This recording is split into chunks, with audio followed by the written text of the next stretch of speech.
हर कहानी का एक अंत होता है, लेकिन कुछ कहानियां अंत के बाद शुरू होती हैं। आज है अमावस की आखिरी रात और आज तय होगा कौन जिएगा और कौन हवेली का हिस्सा बनेगा।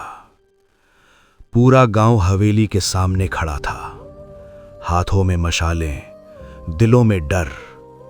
पुजारी ने कांपती आवाज में कहा, अगर आज बलि नहीं रुकी तो रानी इस दुनिया में आ जाएगी।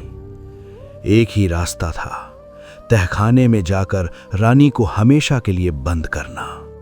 लेकिन शर्त थी, जो अंदर जाएगा वो वापस नहीं आएगा। 4 लोग आगे बढ़े। हवेली का दरवाजा अपने आप खुल गया।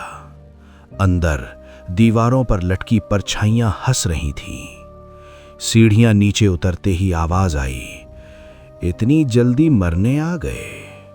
यह आवाज थी रवि की, लेकिन रवि अब इंसान नहीं था। तहखाने में रानी सिंहासन से खड़ी हुई। जमीन फटने लगी, छत से खून टपकने लगा।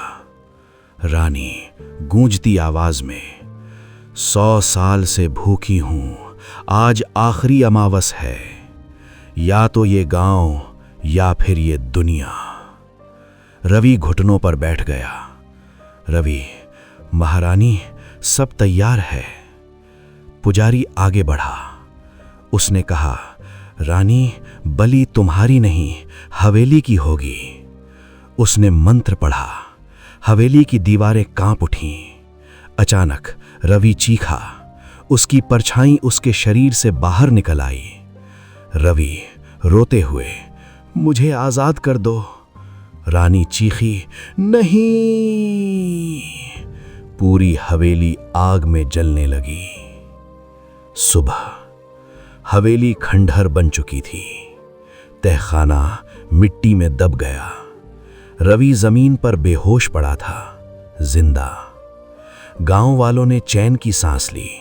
सब खत्म हो गया था, या यही उन्हें लगा। रात को रवि नींद में उठा। उसकी आंखें खुली, पूरी काली। उसके मुंह से धीमी हंसी निकली।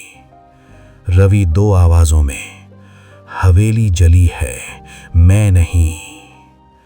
कैमरा धीरे धीरे रवि की आंखों के अंदर जाता है और आखिरी शब्द गूंजते हैं, रानी अब बाहर है।